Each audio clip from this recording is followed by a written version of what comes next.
একটা ধর্ষণের দাম মাত্র ২,০০০ টাকা।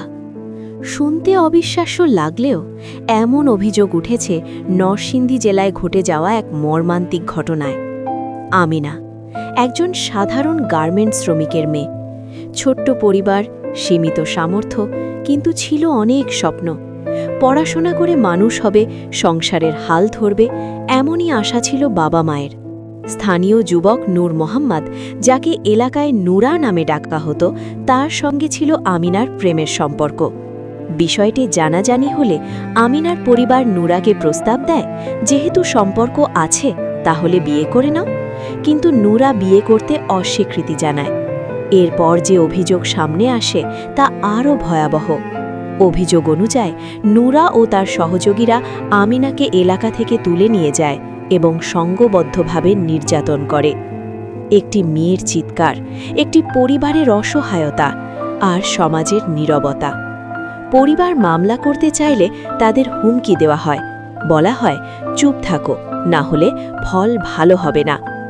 অভিযোগ রয়েছে বিষয়টি স্থানীয় এক জনপ্রতিনিধির কাছে জানানো হলে সালিশ বসানো হয়।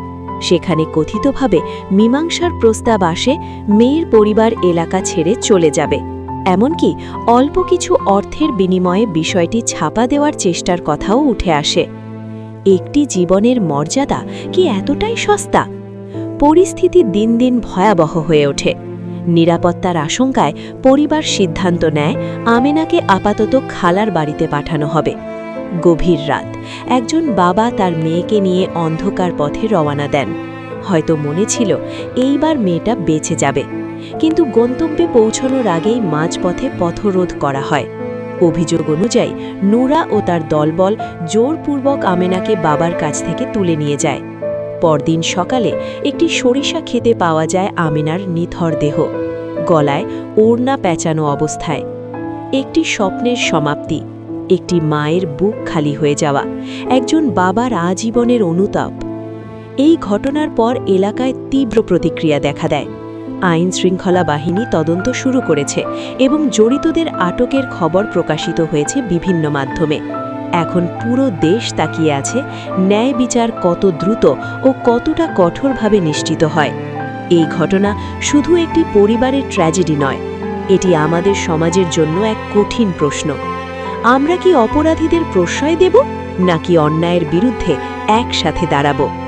নারীর নিরাপত্তা কোনো দয়া নয়, এটি তার অধিকার।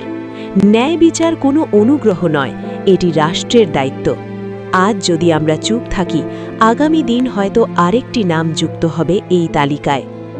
আমেনার জন্য বিচার চাই, কঠোর দৃষ্টান্তমূলক শাস্তি চাই, এবং এমন একটি সমাজ চাই যেখানে কোনো মেয়ের জীবনের মূল্য ২,০০০ টাকা দিয়ে মাপা হবে না।